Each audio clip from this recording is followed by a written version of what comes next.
welcome to Access Sportsnet Lakers. I'm your host, Allie Clifton. Joining me, our Laker insider, Mike Bresnahan, and our NBA salary cap guru. You see it? I see it. It's that time of year. Larry Kuhn, Jovan Buha from The Athletic will join us in a bit. And guys, we know this time of year, the NBA is everything but quiet.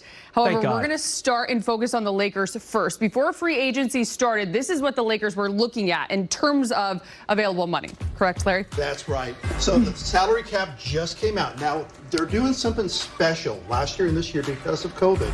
They put a cap on it. It's not going up more than 10%. That's exactly what it went up, was 10%. So we have a cap now of 123.7. Now that doesn't matter for the Lakers because they're floating around here at 167 with all those salary cap exceptions. No cap room. It's not like years past where they can go out and sign big name free agents. They just have to be shooting for the gaps. So with that said, these are the players prior to the start, we're going to break this all down, of free agency who were under contract.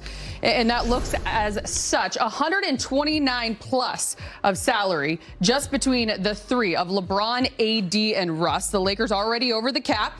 Team salary, 167 million plus.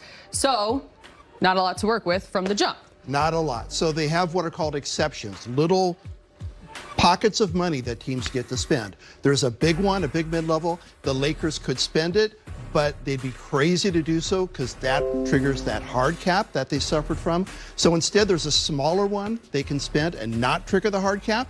And it looks like that's what they're doing this year. So here are the salaries that they have in place right now, everybody that they're bringing back from last year. And we have a few players that have already been announced are coming in, one of them taking that mid-level. The rest, only minimum salaries. We are going to dive into all of those names, but Brez, how hard is it when you look at the top of this list and then you have to kind of work around that, knowing what you're getting with the three to start? Yeah, no doubt. I mean, anytime you have a top-heavy team with three high-salaried Lakers, you're going to have to fill out the rest of the roster with a lot of minimum salary players. As Larry alluded to, that's been happening already today. The Lakers have signed three guys to minimum contracts, which I know we're going to get to in a second. And indeed, when you have a roster, three guys making almost $130 million between the three of them, that doesn't leave a lot of room to add other high-priced contracts. So the Lakers, second year in a row, they're going to have this mid-level for about $6.5 million and then fill in the rest of the cracks with these minimum salaries for about $2.5 million per player. So what does that look like? Who is that? Let's check it out. With their mid-level exception, the Lakers, in case you missed it, have reportedly agreed to a deal with Spurs guard Lonnie Walker IV. Last season, he averaged a career best 12 points per game. Walker was a first-round pick of San Antonio in 2018. He's averaged just over 9 points per game in 4 NBA seasons. He's a career 34% shooter from three.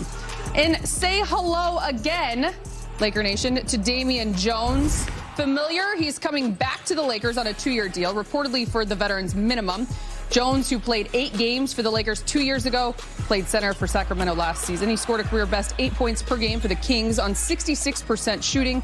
Jones was a first-round pick by the Warriors back in 2016. So let's start with Lonnie Walker IV at the mid-level exception. Larry, what does that mean and what's left available for the Lakers to spend? Yeah, not much. So first of all, the Lakers now have more wings than a Texas barbecue. Well Between said. everybody that they signed, it's in terms of cap room, there's nothing left but the minimums. They're already at 12 players, I believe, including when you factor in Max Christie. So between everybody, they've got a team to field. They'll for certain bring in a few more players at the minimum salary, let them come to camp, let things shake up. But they're done spending any sizable chunk of change. They could look at trades, but the free agent market, for the most part, except at the minimum, is closed for them. Yeah, Lonnie Walker, the big tool they had in free agency for that $6.5 million. Ellie, a very athletic player, young player. He has increased his scoring average each of his 4 years in the league. Not much of a shooter, as you see last season, only 31% from three-point range. I will argue, though, that in his 3 first years combined, he shot 37% from three-point range. So he definitely dipped back down a little bit, but maybe he does have that shot within him somewhere and just did not present it last year on the court. So the Lakers getting younger, yep. Especially compared to last year in free agency. You and I talked about this in the podcast already. A year ago, the Lakers signed 7 guys over the age of 30 during the free agency period. Now, average age today, 4 guys, only 25.5 years old. They're trying to get younger, no doubt about it, more athletic. And as Rob Pelinka said, a little bit tougher, which Damian Jones should bring a little bit around that rim. Lonnie Walker is not only younger, he is nasty athletic. Now, is he going to defend? Is he going to spread the floor? Is he going to put up points? We don't know, but it's clear what Rob's going for here. No doubt. So moving on to Damian Jones, the 2-year deal. When it comes to these minimum deals, what are you typically looking at? You're looking at guys who are filling in the margins on most teams, but for the Lakers, that's the only currency that they have at this point. So they're looking at guys, you can sign as many of them as you want and bring them to camp.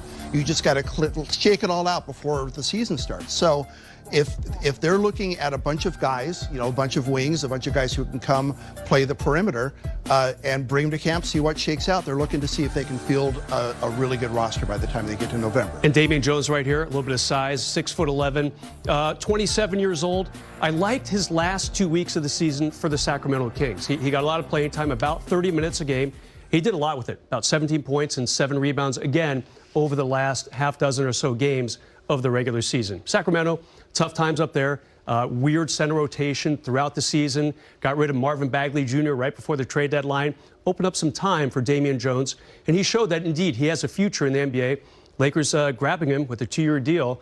And again, young player, not going for an older guy like DeAndre Jordan and Dwight Howard, which is what they did a year ago. 2 down, 2 more. Juan Toscano-Anderson and Troy Brown Jr., 2 others who have signed with the Lakers on minimum deals. Brez, what do you like about these 2? Yeah, you know, Juan Toscano-Anderson right there is just pure energy. You know what you're going to get. You're not going to get 20 points a night out of him.